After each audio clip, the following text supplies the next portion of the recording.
All right, good afternoon, everyone. Welcome to the channel. I am Misty, and this is This Family Life, and it is New Year's, so happy New Year's today when I'm filming this video. I hope everyone had a wonderful and safe New Year's Eve. We kind of just crashed out in the living room, kind of slept awake until midnight, and only my daughter and I actually made it till midnight, and then we crashed immediately after, so no wild plans at this house. But today I thought we would discuss goals for 2024. So what I have learned in the business world that I'm in is a little bit more about how to set realistic goals. And so it's easy to say, here's my resolution, here's my goals, but it not be something that you have any way of controlling, any way of tracking, any way of making sure that you're making good progress towards it. And so that's what I kind of want to discuss in this video, is the concept of SMART goals. So this was new to me in the business world within the last year or so. This became a real thing at the place that I'm employed at, about when we make goals for our individual contributions to the company, to make sure that we are setting SMART goals. And so quite a few of us were left to kind of try to figure out what is a SMART goal and how do we set one. So I want you to think about these things as you're setting your goals for 2024. So what is a SMART goal? Okay, so you look at the letters S-M-A-R-T, right? SMART goals. And so the S is specific. Your goal needs to be specific. It can't just be, I want to eat healthier, I want to exercise more. That's too broad, it's too general. It needs to be dialed down and it needs to be specific, okay? So instead of saying, I want to exercise more this year, you would want to narrow it down to, I want to run a 5K, I want to lift weights. What specifically are you going to do? It can't just be an overarching thing. It needs to be more specific, okay? The second is measurable. How are you going to measure your goal? This one was a little hard for me in the beginning in the business world because my role in the company isn't as easy to do that with as some other roles in the company. But for my own personal goals, how am I going to measure them?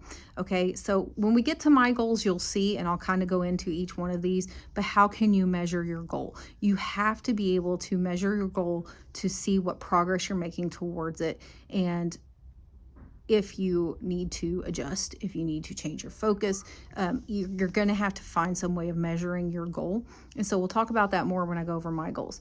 Is it is achievable? Is it achievable? Don't set a goal that's not realistic to achieve. So if you know without a shadow of a doubt that it is not realistic for you to save $1,000 a month, don't set that as your goal, okay? Because you're not going to meet it. You're not going to measure up to it every month, okay? Make your goals something that is achievable for you to do, because you don't want to always fail at your goals, right? You want something that you could actually do, which takes us to the R, which is realistic. Is your goal realistic? Is this something you can actually do? Is it something you can actually achieve? So to me, the A and the R work hand in hand. Is it achievable, and is it realistic for you? And then T is timely. So this to me goes in with the M for measurable. Is your goal timely? You need to have a set deadline to meet these goals, whether they're short-term or long-term goals, and make sure that it is still timely to you and what you have going on. And so I have set 3 goals for myself for the month of January. So these aren't, I got my book over here. These aren't year-long goals, because I don't think I do as well when I set a goal that's that long. I prefer to have like a month or a quarter to focus on versus a longer overarching period of time. That's just for me personally. And so I've set 3 goals for the month of January. One is that I'm going to do 3.2 miles a day on my treadmill at home. So that would be a total of 99.2 miles for the month of January. So it is specific. I'm going to walk on the treadmill 3.2 miles a day. It is measurable in miles and in time that it takes me to complete it. It is achievable. I just did 3.2 miles on the treadmill earlier today. It is realistic. It is something that I have time to work in because I can do it while I'm cooking dinner. I can do it while I'm doing laundry. I can do it while the kids are at karate. There's lots of time that I can work it in. It's realistic. It's not something that's going to be something that I can't do. I can do that. And then, is it timely? Yes, it's got a set deadline. This is just a January goal. It is a 1-month goal to do 99.2 miles on that treadmill. Okay, so then my second goal for the month of January is to cook all of our dinners at home for the entire month of January. We are a family of 4. And our kids are old enough now where they don't always want to eat on the kids menu. Of course, Amber doesn't eat on the kids menu at all. Axon is getting old enough that he doesn't want to eat on the kids menu all the time. So it's very expensive now to go out for 4 people. So we want to save the couple of meals a month that we're going to eat out as lunches, because my husband and I work at the same place. We can go grab a bite for lunch. It's half the cost. So we want to do dinners at home. So again, it's specific. I'm going to cook dinner at home every night for the month of January. It's measurable. Yes or no, I did it for that night, right? It's achievable, it's realistic, and it's timely. It's got a 1-month time frame. Then we can, see what we want to do for February. And then the last one of my January goals is to stick to my new 2024 grocery and household budgets for the month. And so this one is probably actually going to be a year-long goal, because I am changing my goals for grocery hauls for this channel. And so what I'm doing differently is I'm going to alternate months. We are going to have a low spend month, and we are going to have a higher spend month. And so January is going to be a low spend month. So when it is a low spend month, I will only be giving myself $100 for groceries. That is for bread, milk, eggs, bananas, anything we need like that to get us through the month. We are going to learn to eat off of what we have in the freezers and the stockpile area in our pantry, of course. Then on that month, the lower spend grocery month is actually our higher spend household month. So we'll get $150 to spend on household for that particular month. Then it flips. So the next month, we're actually going to have a much higher grocery budget of $700 for the month, and then a lower household budget of $100 per month.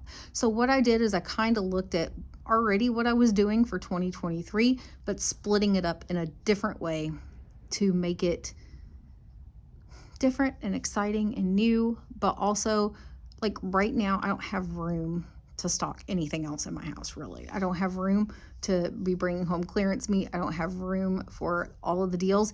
And I was just talking about this with my husband earlier, is I think my biggest problem is I have FOMO, right? Like fear of missing out on those good deals. And I'm afraid I'm going to miss them and they're not going to come back around.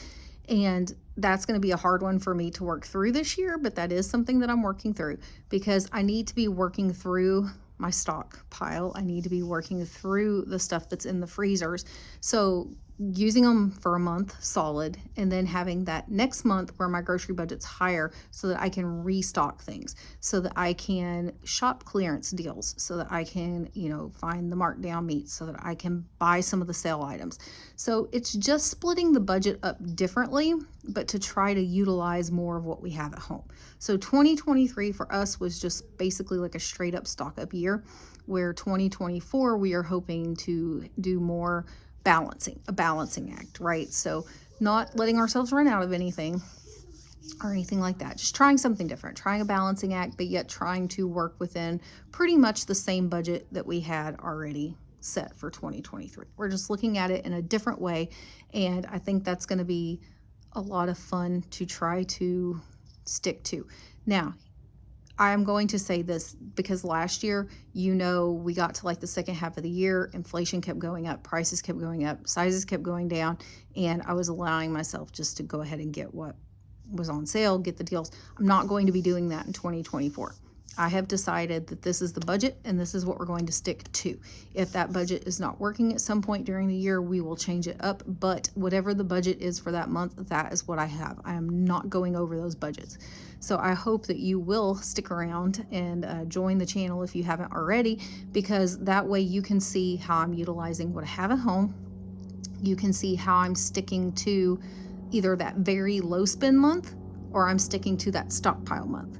And so I hope that you'll find that to be as interesting as I do, because I really do think that's going to be a fun challenge for 2024. So that's how I set a SMART goal.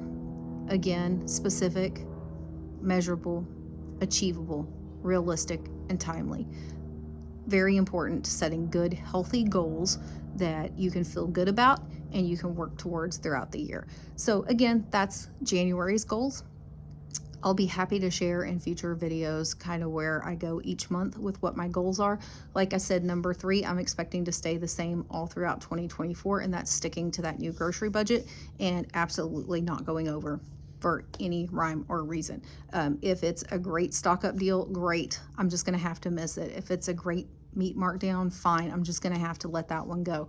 And I'm going to have to learn to kind of be more okay with that.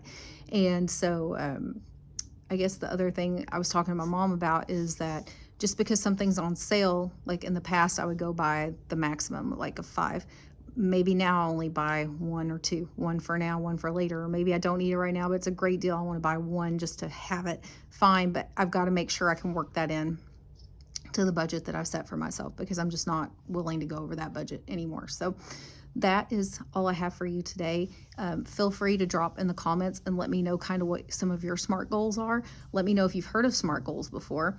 And if you kind of are like me and you set more short-term goals, or if you are better at the long haul and setting long-term goals for yourself, I'll be interested to see what everyone's got in mind for 2024. So that's it for January's goals, and I'll see you next month with more goals. Of course, before then, I'll see you with more grocery haul videos and other content as well. So I'll see you then. Bye.